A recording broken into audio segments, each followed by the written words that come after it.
Hi, I'm Adrienne. Welcome to the salon. This is Mental Floss video, and did you know that eye contact influences love?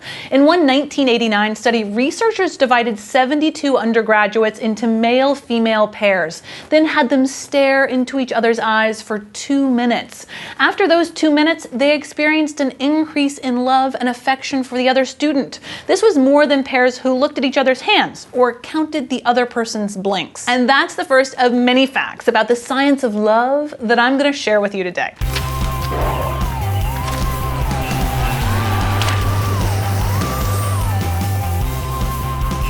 A 2014 study conducted at the University of Rochester found that newlywed couples who watched 5 romantic comedies in a month, then discussed them, were less likely to get divorced within the following 3 years. In fact, the authors claim that doing so, quote, reduced the divorce and separation rate from 24 to 11%. And contrary to popular belief, romantic comedies haven't been shown to make young people unrealistic about relationships. A different experiment conducted 1 year earlier found that undergraduates who frequently watched them weren't more likely to believe in soulmates, love at first sight, or the concept that love conquers all. Though it's worth noting that according to one survey of 1,500 Americans from diverse backgrounds, 2/3 of them believed in love at first sight. Interestingly, love at first sight might involve genetics. Many animals, including fruit flies, have the ability to determine who to mate with based on genetic compatibility. And some scientists believe that humans do the same thing,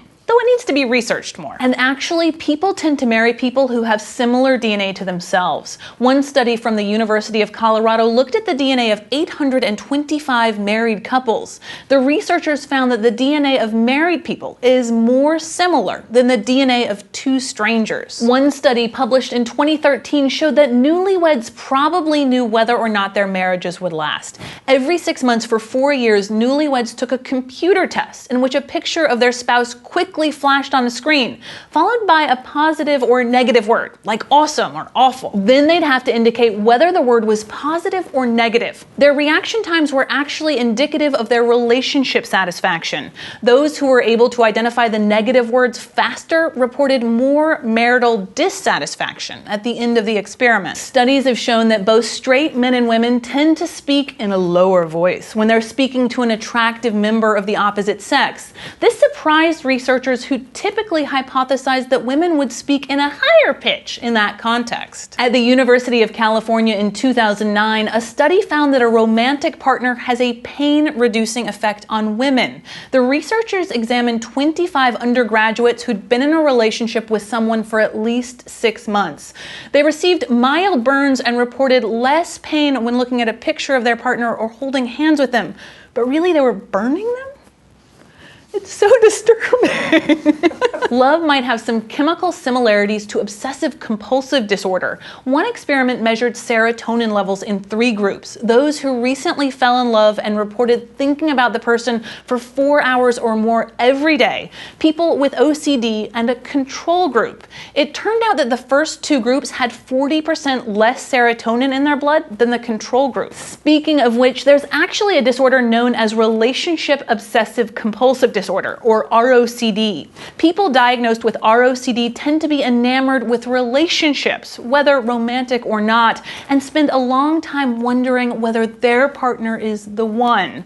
And this is reflected in compulsions like loyalty tests. Another thing relationships have been compared to: cocaine. One 2010 experiment revealed that the brain on love and the brain on cocaine were very similar, both involving a huge release of dopamine. According to another 2010 study from Oxford University, falling in love is typically accompanied by losing 2 friends. The term sexual imprinting describes the phenomenon that people tend to choose partners who have similar features and bone structures to their parents, a concept that's supported by some studies. Score 1 for Freud. Moving on to less creepy things, one study from the 80s found that men who kissed their wives in the morning tended to have fewer car accidents and live longer. According to research from Rutgers University in 2007, women who believe in gender equality are more likely to be in a relationship than women who don't identify as feminists. A 2013 study out of Finland asked subjects to identify which areas of the body were associated with which emotions.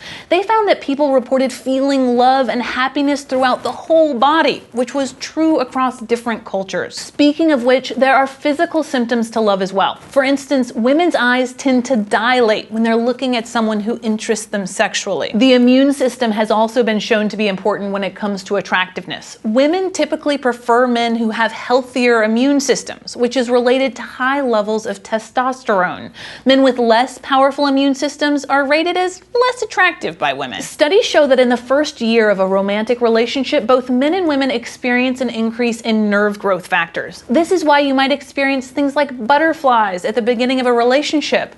But as the relationship goes on, NGF stabilizes. Some studies have suggested that infidelity is genetic. There's a gene known as DRD4, and one 2010 study found that people who had the 7R plus variation of DRD4 were more likely to report being promiscuous and unfaithful in relationships. This applied to both genders. It's also possible that cheaters just look different. A 2002 study published in Evolution and Human Behavior had participants try to recall the faces of people who were labeled as cheaters or cooperators, and it was easier for participants to recognize the faces of cheaters. The researchers believe that cheaters might actually have different appearances, making them easier to remember. In one study of 124 couples, the majority kissed by turning their heads to the right. Only 44 couples went to the left. The man who conducted the experiment believes this is a genetic trait, but that has yet to be proven. Also, the act of kissing might have evolved for a reason. Studies have shown that saliva contains testosterone, and in other studies, men have indicated a preference for open mouth kisses, aka more saliva sharing. Some scientists believe this is evolutionary. A man is putting testosterone-y saliva into a woman to stir up her sex drive. Scientists have also ventured into the tricky subject of true everlasting love, like psychologist Barbara Fredrickson of UNC Chapel Hill. She claims that love lasts due to micro moments of positivity resonance. Basically, positive moments and emotions keep relationships going.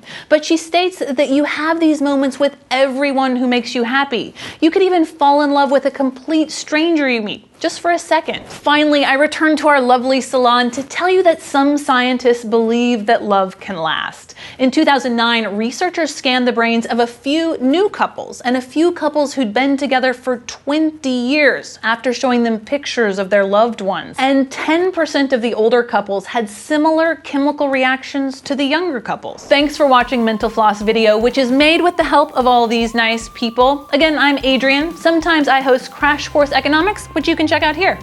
Bye.